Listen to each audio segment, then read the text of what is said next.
ছোট্ট বাসাতে কাকা তার বউ মিলে অনেক সুখে শান্তিতে সংসার শুরু করছিল।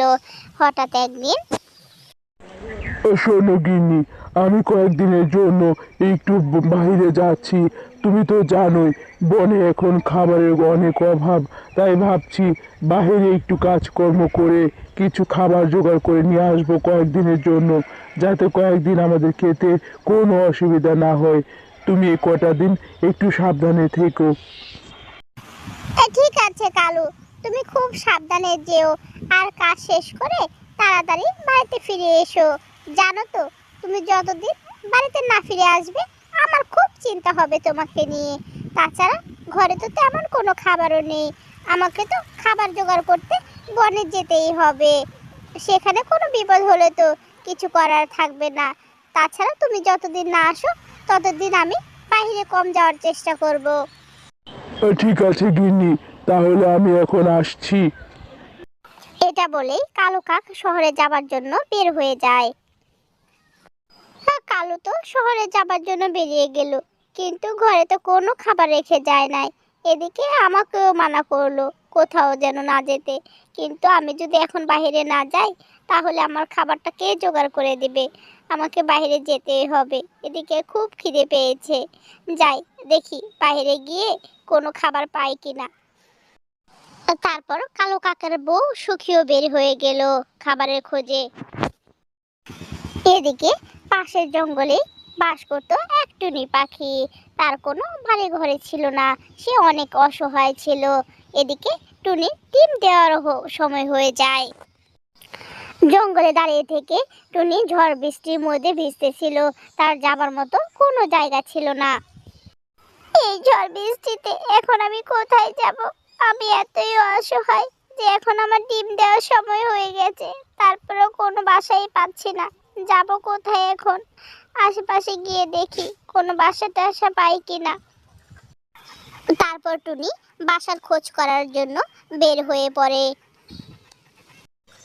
এখানে খুব সুন্দর একটা বাসা দেখা যাচ্ছে।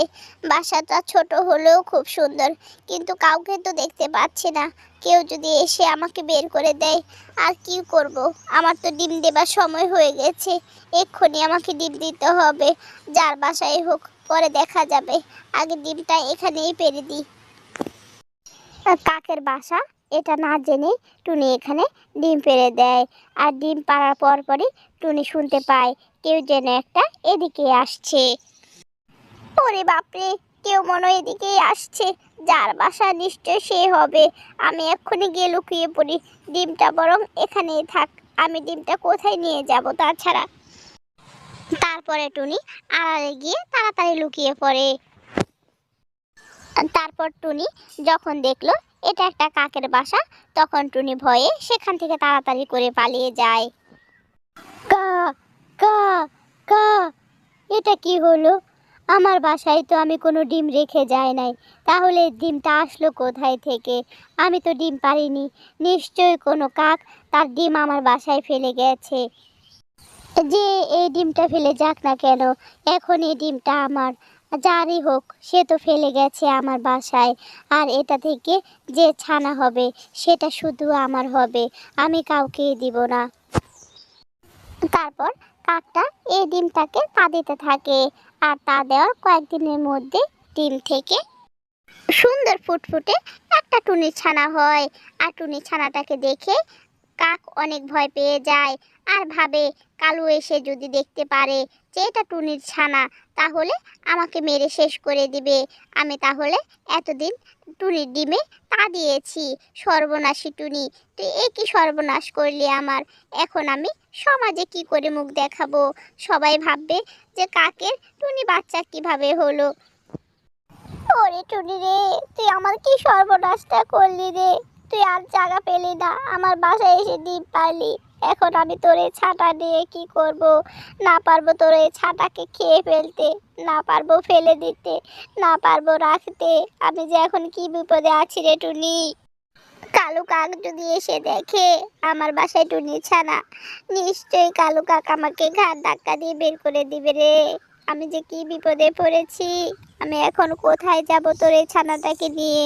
আমি কি করব? আর এই ছানার প্রতি আমার তো অনেক মায়াও হয়ে গেছে। এই ছানাটাকে আমি ফেলেও দিতে পারবো না। আমি যে কি বিপদে আছি। বন্ধুরা, কাকের বাসায় টুনির ছানা পরবর্তী পর্বটি দেখতে আমাদের চ্যানেলটি সাবস্ক্রাইব, লাইক এবং শেয়ার করে আমাদের পাশে থাকো। আজকের মতো আল্লাহ হাফেজ।